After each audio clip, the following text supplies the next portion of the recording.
앵무새님의 질문인데요. 아버지의 외가 쪽에서도 할머니, 할아버지 오시는지요?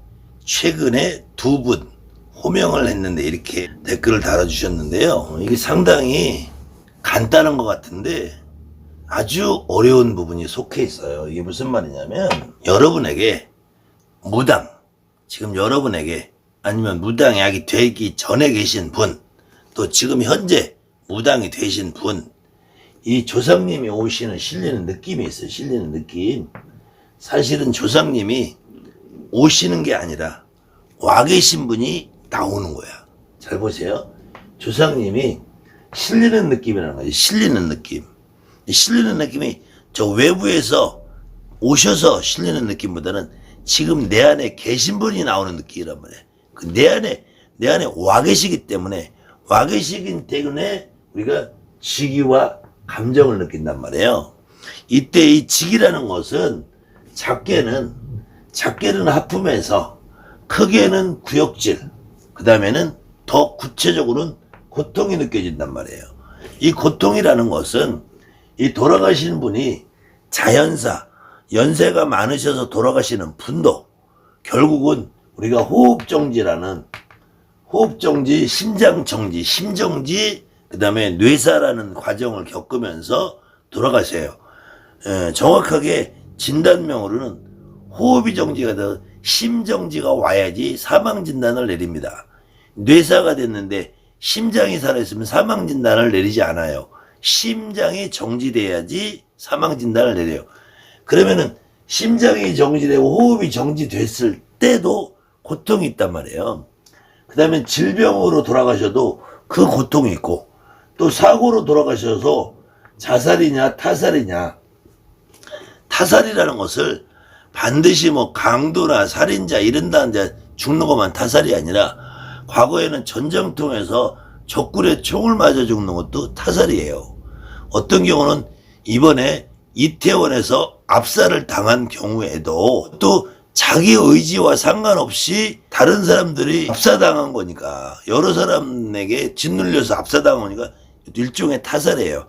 그렇다고 그 타살을 한 당사자, 나의 범인을 지목할 수 없는 상태지만 이런 것도 다 타살이란 말이에요. 실질적으로 세월호 사태도 타살이에요. 타살. 자살이 아니고. 그럼 자살이 아닌 그런 과정에서도 다양하게 내가 구체적인 고통이 있단 말이에요. 감정이라는 것은 대부분의 서러움이란 말이에요. 서러움. 이 서러움은 첫 번째 이걸 한이라고 표현을 하는데, 반드시 이렇게 자살이나 타살로 돌아가신 분이 아니래도 자연사나 질병으로 돌아가셔도 돌아가신 분은 그 돌아가신 자체가 한이란 말이에요. 그렇기 때문에 우리 무당들이 자꾸 한마는 조상 그러는데 여러분에게 오시는 모든 조상은 한이 있어요. 그래서 그 기본은 서러움이야. 그렇다고 해서 타살이나 자살로 돌아가셨다고 해서 한이 더 많고 한이 더 직구한 게 아니에요. 그래서 그냥 우리가 한이 더 많은 조상이라 표현을 앞으로는 하지 말고 험하게 돌아가셨다고 해야 돼. 더 좋지 않은 모습으로 돌아가셨다고 그래요. 돌아가려는 과정이 험난하게 돌아가셨다 해야지 한이 많게 돌아가셨다. 90에 먹어도 한이 많아요. 100살에 죽어도 한이 많은 거야. 물론 어떤 분들은 나는 이제 죽어도 여한이 없다고 그러지만 그건 다 거짓말이야. 그 이 서러움이 이제 슬픔이 돼요. 자기가 죽은 것도 서러운데, 지금 죽어서 내 새끼한테 와보니까 내 새끼가 살고 있는 모습은 더 안타깝단 말이야. 안타까움이 이제 드디어 나를 바라보는 가엾고 불쌍한 느낌이 든다며. 불쌍한 느낌. 이때 이런 느낌이 있으면서 지금 이 앵무새님처럼 아버지의 외가분이 그렇게 내 몸에 실렸다라고 한다면, 그렇다고 한다면은 이거는 누구도 올 수 있냐 없냐를 논할 수 없다는 거예요. 그래서 이 조상이 진짜 내 몸에 실려서 오신 분들은 어떤 분이라도 그건 가능하냐 안 가느냐 논할 수 없다는 거예요. 다만 제가 보기에 이 앵무새님은 조금 착각을 하시는 것 같아요. 호명이라고 그러셨네요. 호명이라고 그러셨는데, 앵무새님과 지금 이 방송을 보시는 모든 분들이 여러분이 집에 들어가면은 엄마 나왔어. 나 엄마 아들이야. 너 엄마 아들이고 이름이 누구고 이러면서 들어가지 않는단 말이에요. 여러분의 아들들도 그냥 엄마 나왔어지 엄마 아들 내가 이름이 뭐고 족보가 뭐고 이런 말 안 한단 말이에요.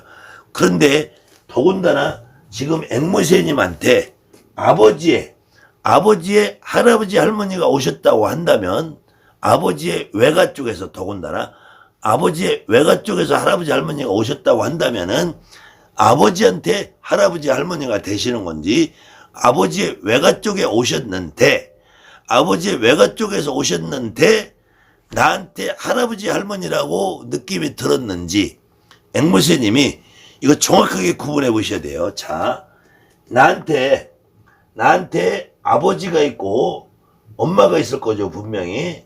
그러면은 이 엄마는 나한테 엄마까지는 외가라고는 안 해요. 엄마는 그냥 나의 엄마야. 나의 친엄마란 말이에요. 그런데 엄마의 엄마가 있고 엄마의 아버지가 있단 말이에요. 그때 우리가 그분들을 외할아버지, 외할머니라고 해요. 그때 엄마나 아버지, 외할머니, 외할아버지부터 우리가 외가라는 말을 붙여요. 외가라는 말을.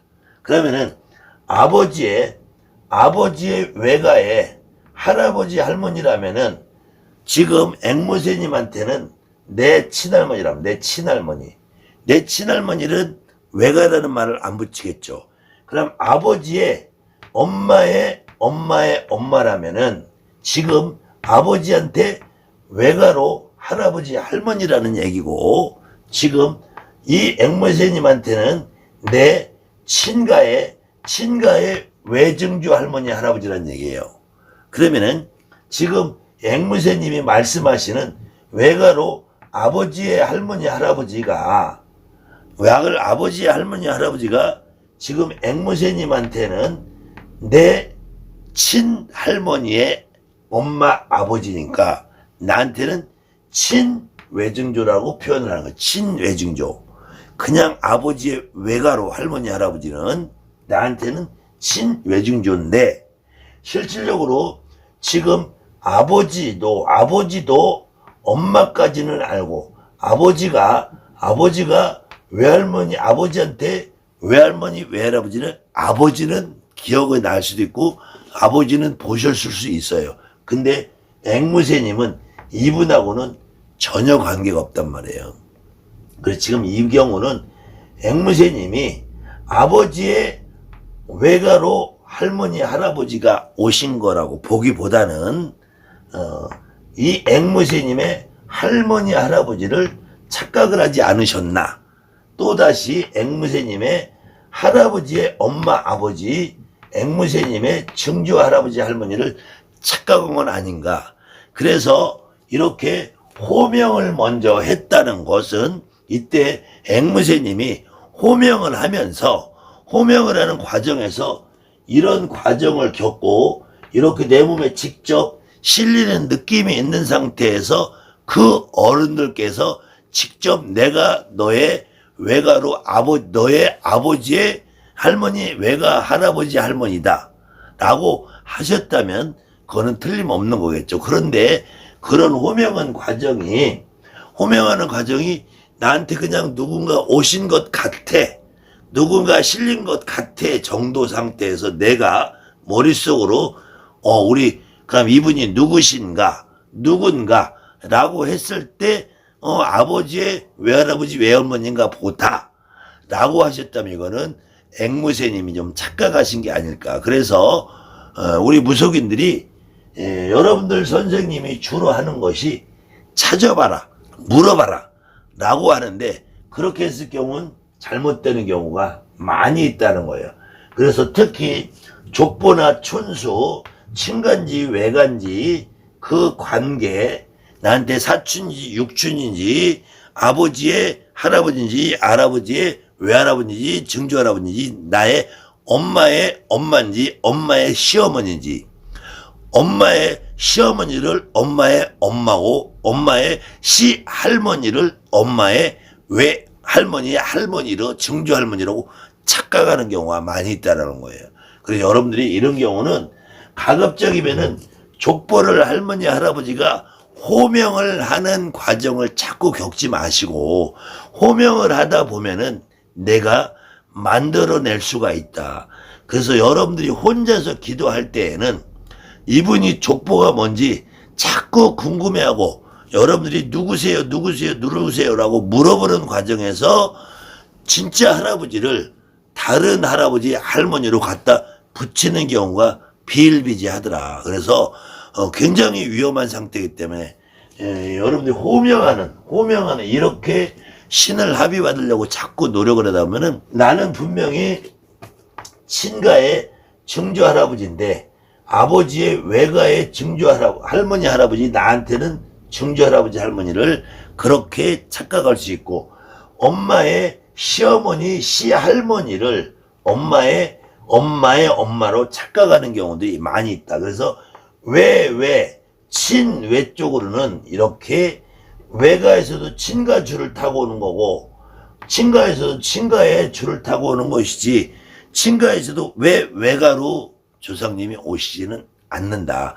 외가에서도 외가로는 조상님이 오는 건 아니다. 친가에서도 할머니의 엄마 아버지는 나한테는 완벽한 남이 돼버립니다. 엄마 쪽으로도 외가로도 엄마의 엄마들은 나하고 관계가 없으신 분들이 돼요. 그래도 어느 경우는 이분이 내가 이렇게 족보를 호명하면서 오지 않는 경우에는 맞는 경우도 있어요. 제가 완벽하게 앵무새님이 잘못 받았다라고 할 수는 없습니다. 다만 앵무새님이 스스로 어떤 과정을 통해서 이분들을 받으셨나 한번 곰곰이 생각해 보시면 앵무새님 스스로 이건 좀 내가 무리했나 보다. 아니야 나는 이게 맞아. 진짜로 나한테 오신 분이 맞아. 라고 앵무새님 스스로 확신을 가졌으면 저한테 이런 댓글로 질문을 하지 않았을 거라고 봐요. 혹시 앵무새님이 부족하면은 한번 연락을 주시면 제가 다시 한번 그 과정을 직접 짚어서 해드릴 수도 있을 것입니다. 아무튼 여러분들의 경우에도 해당이 될 것 같아서 이 댓글은 제가 답을 해드립니다. 감사합니다.